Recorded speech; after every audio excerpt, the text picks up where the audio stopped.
നമ്മുടെ രാഹുൽ ചേട്ടൻ പറയാറുള്ളത് പോലെ ഇന്നത്തേത് ഒരു കൊതിക്കഥയാണ്. കൊതി എന്തിനോടാന്ന് വെച്ചാൽ ചട്ടിച്ചോറ് കഴിക്കാൻ. ചട്ടിച്ചോറ് ഫേമസ് ആയിട്ട് വർഷങ്ങളായെങ്കിലും ഞാൻ ഇതുവരെ കഴിച്ചിട്ടില്ല. ഇക്കാകായും മൂവാറ്റുപുഴയിൽ എവിടെയെങ്കിലും ചട്ടിച്ചോറ് ഉണ്ടോയെന്ന് എനിക്കറിയില്ല. ഞാൻ ഇതുവരെ അന്വേഷിച്ചിട്ടില്ല. എനിക്ക് അതിനോട് കൊതിയും വന്നിട്ടില്ല. പുറത്തിറങ്ങിയ അൽഫാം, ഷവർമ, കുഴിമന്തി അങ്ങനത്തെ എന്തെങ്കിലുമൊക്കെ കഴിക്കാനല്ലാതെ വേറെ ഒന്നും തോന്നാറുമില്ല. ചട്ടിച്ചോറിനോടൊക്കെ പ്രത്യേകിച്ച് നമ്മൾ വീട്ടിൽ നിന്ന് ഏതായാലും വെറും ചോറൊക്കെയല്ലോ കഴിക്കണത്.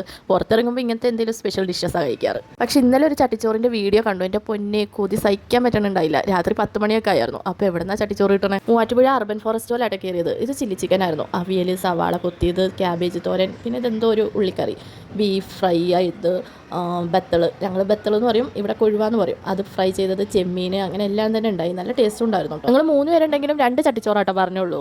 കാരണം ഞാൻ നേരത്തെ പറഞ്ഞല്ലോ, ഞങ്ങൾ അത്ര ചോറ് ലവേഴ്സ് അല്ല. പിന്നെ ഒരു കൊതിപ്പുറത്ത് ഇങ്ങോട്ട് വന്നു. ഇത്രയും കറികൾ ഉണ്ടായിട്ടും ഞാൻ ആദ്യം തന്നെ എടുത്ത് എന്താണെന്ന് കണ്ടില്ല, ചില്ലി ചിക്കൻ ചോറായിട്ട് അങ്ങോട്ട് മാച്ച് ആവുമോ എന്നൊരു ഡൗട്ട് ഉണ്ടായിരുന്നു. പക്ഷേ എല്ലാം കൂടി കൊളാബ് ചെയ്തിട്ട് നല്ലതായിരുന്നു കേട്ടോ. എത്രത്തോളം ചോറ് ഒഴിവാക്കാൻ പറ്റണോ അത്രത്തോളം ഒഴിവാക്കുന്ന ടീംസാണ് ഞങ്ങൾ. അതായത് ലഞ്ചിന് പോലും ബ്രേക്ക്ഫാസ്റ്റ് ബാക്കിയുണ്ടെങ്കിൽ കഴിക്കുന്ന ടീംസ്. പക്ഷേ ഇതുപോലത്തെ കൊതിയൊക്കെ മൂത്ത് എന്ത് ചെയ്യാനല്ലേ.